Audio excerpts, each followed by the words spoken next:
நீ ஏமா இன்னைக்கு ஸ்கூலுக்கு வரல? அப்பா தான் என்ன இன்னைக்கு ஸ்கூலுக்கு போக வேண்டாம்னு சொன்னாரு. எதனால குழந்தைய இன்னைக்கு நீங்க ஸ்கூலுக்கு அனுப்பல? அவளை நான் வேற ஸ்கூலுக்கு மாத்த போறேன். ஏன் எதுக்குன்னு காரணம் உங்ககிட்ட சொல்லணும்னு அவசியம் இல்லை எனக்கு. நான் அவளோட டீச்சர்.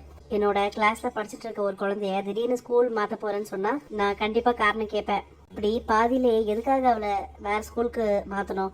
அப்படியே உங்களுக்கு சேஞ்ச் பண்ணணும்னா அடுத்த வருஷம் சேஞ்ச் பண்ணிக்கோங்க. இப்ப மாத்தாதீங்க. என் மேல இருக்க கோவத்தை அம்மு மேல இப்படி காட்டாதீங்க. நாளையிலேருந்து அவளை ஸ்கூலுக்கு அனுப்புங்க. என்ன கல்யாணம் பண்ணிக்கிறதுல உங்களுக்கு முழு விருப்பம் இருக்குன்னு தானே சொன்னீங்க.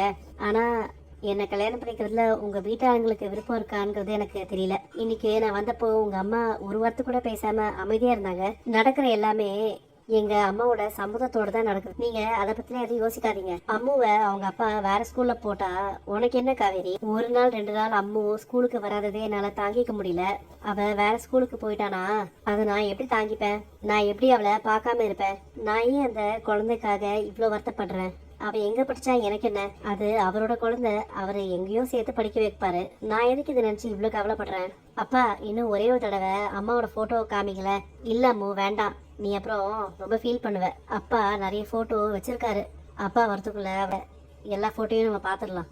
அம்மு என்ன பண்ற நீ? நான் தான் நேத்தே இந்த போட்டோலாம் பார்க்க வேண்டாம்னு உங்ககிட்ட சொன்னேன்ல.